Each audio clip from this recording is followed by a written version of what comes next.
Hi friends, అందరికీ నమస్తే. మీరు బాగున్నారా? నేను బాగున్నా. దేవుని దయ వలన అందరు బాగుండాలి అని కోరుకుంటున్నా. నేను కూడా బాగున్నా. నేను ఈ వంటల ఛానళ్ళకు ఎందుకు రావాలి అనేది ఆలోచించిన. మీరు ఒకటి బాగా గమనించండి. నేను ఇంట్లో ఒక్కదాని నుండి నాకు బోర్ కొట్టింది.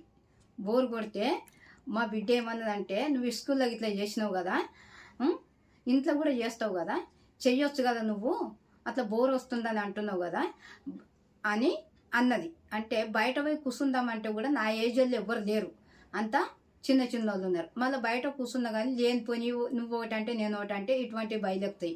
అవి మనకు వద్దు అనుకుంటే మనం ఇంట్లో ఉండి ఇవి చేసుకుంటే బాగుంటుంది కదా, నీకు వంటలు వచ్చు అని మా బిడ్డ చెప్తే సరే అని ఆలోచించి ఈ ఛానల్కి రావాలి అనేది ఇక నేను అప్పుడు నిర్ణయం తీసుకొని నేను వంటలు చేసేందుకు వచ్చిన.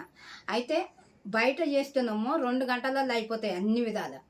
ఈ ఛానల్లో చెయ్యాలంటే 2 గంటలు పడుతుంది, 3 గంటలు పడుతుంది. ఇలా చెప్పాలంటే భయం అయిపోతుంది నాకు. అట్లా భయం అయ్యి నేను తడబడైపోతున్నా. మీకు అందరికీ నా మాట కరెక్ట్గా ఉందా లేదా అనేది నేను తెలుసుకున్నాను అనేది ఇదొకటి నా అభిప్రాయం తెలుసుకుంటున్నా. మీరు ఏమన్నా అది పొరపాటు ఉంటే నాకు కింద అది పెడితే నేను అది చూసుకుంటా. మళ్ళా మీ అందరికీ సక్సెస్ చేయండి. మీ బంధువులకు ఇట్లా, మీ ఫ్రెండ్స్లకు ఇట్లా చేసి అందరికి పెట్టి అందరు చూసి మీ అందరి సపోర్ట్ నాకు ఉండాలి. లైక్ చేయండి, షేర్ చేయండి, సబ్స్క్రైబ్ చేయండి. నమస్తే.